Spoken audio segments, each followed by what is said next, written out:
I'm Olive, 35 years old. Since graduating from college, I've worked as an office clerk in the fashion industry.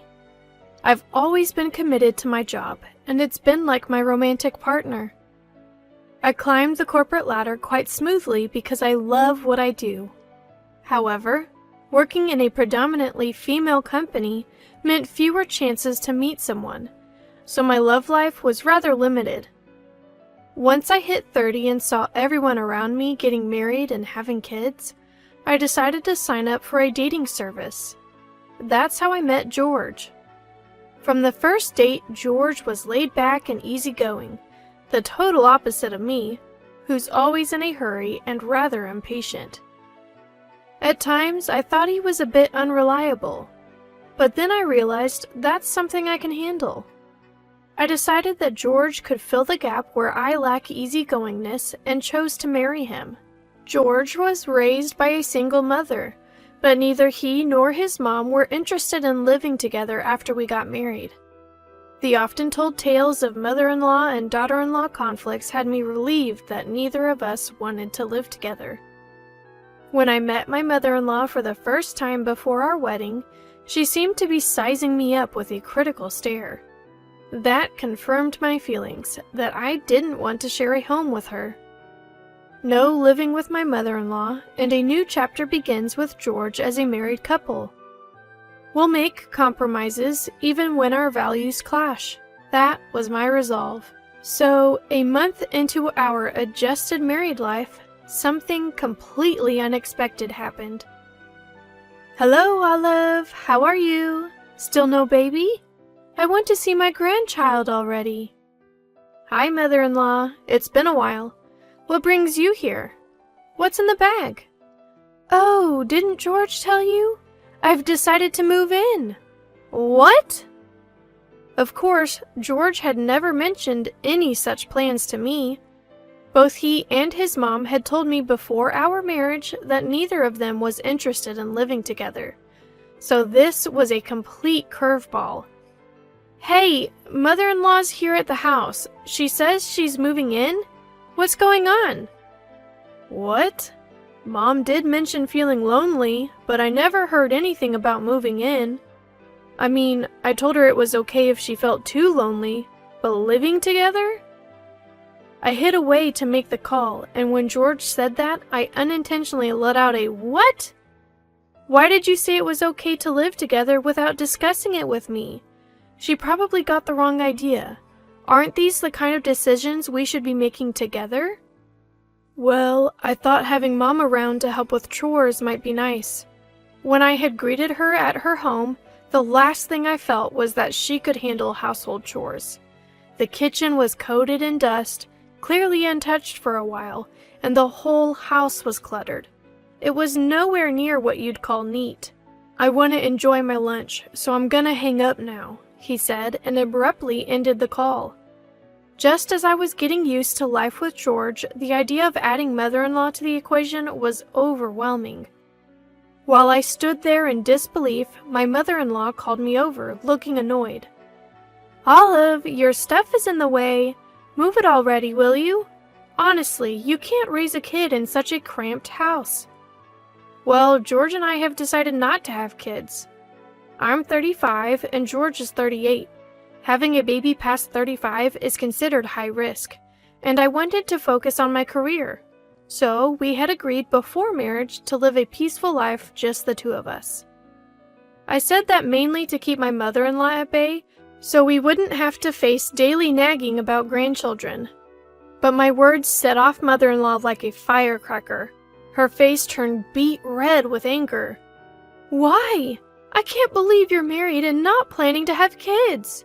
I raised George all by myself, and you say you want to live a spoiled life? I respect that you raised George while working, but we've decided. I don't want to hear your excuses. You're the worst daughter-in-law.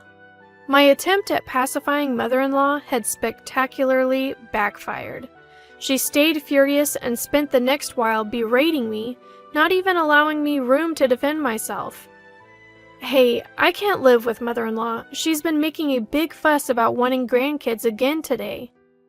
After George came home, I discreetly talked to him about the day's events in our bedroom. George, however, was only half listening, mostly engrossed in his smartphone, offering occasional disinterested replies like, really? Eventually, he put his phone down, got into bed, and closed his eyes.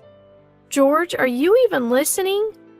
I was listening, but Mom's lonely, so what can you do? I owe her for raising me as a single mother. I want to repay her kindness. So, Olive, you'll have to put up with it for a bit. My annoyance flared up at George, who, claiming he was tired from work, quickly drifted off to sleep.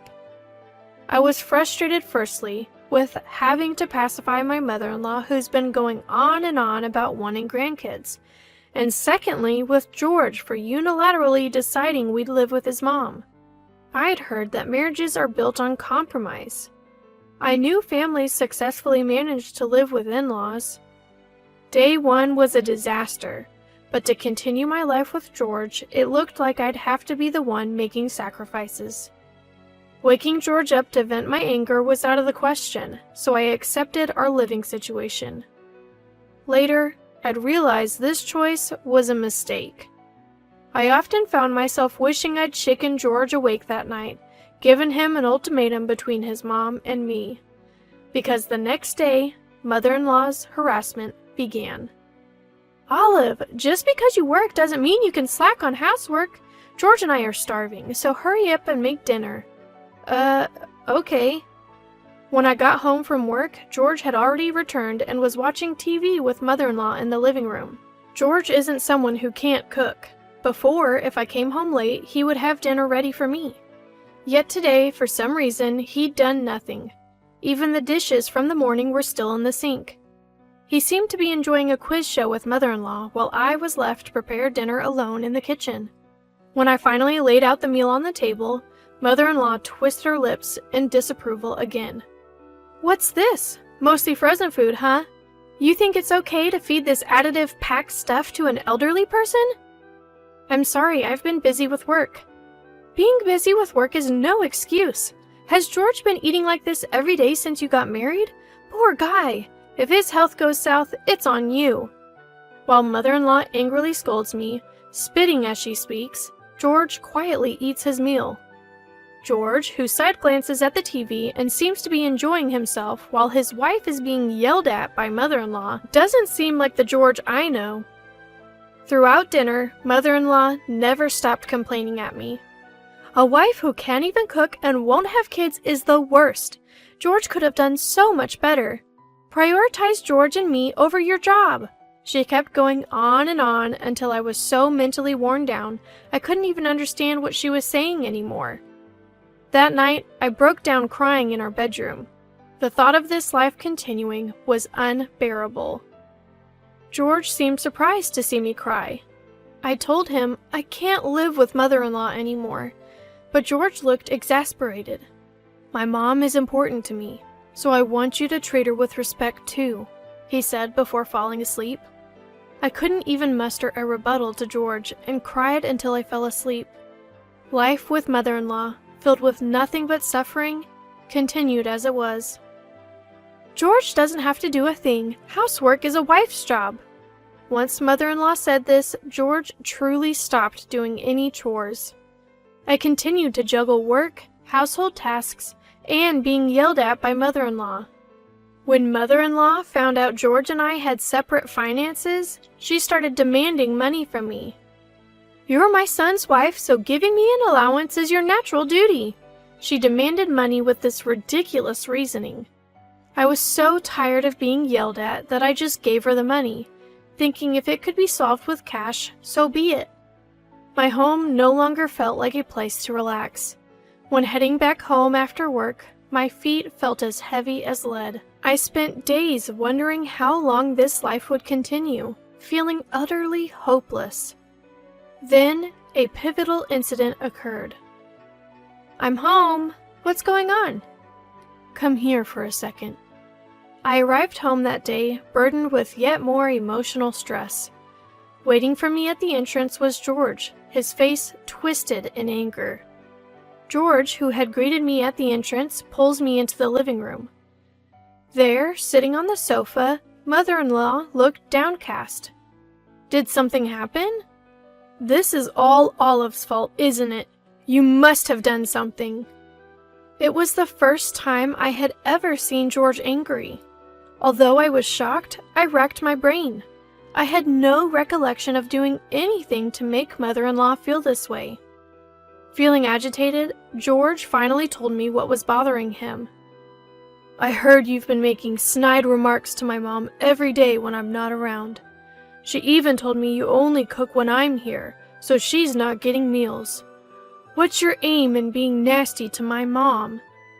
I was dumbfounded and couldn't speak. George had fallen for the lies Mother-in-law had fed him. It was Mother-in-law who had been making snide comments when George wasn't around, even complaining about the food like, "Isn't this too salty? It looks awful." Yet I had never stopped serving meals. I was certain I had fulfilled all of Mother-in-law's demands. I haven't done any of that. I cook even when you're not here, and I've never made any nasty comments. Stop lying. As George scolded me, Mother-in-law looked over his shoulder at me and grinned slyly. George had decided that I was lying and took Mother-in-law's words as truth. Looking at George like this made me feel like my head would explode. Maybe this is what people mean when they say they've woken up. As George continued to rage, he snapped at me. Get out! Go back to your parents' home and reflect on yourself. Sure, I'll reflect. I really had to reflect.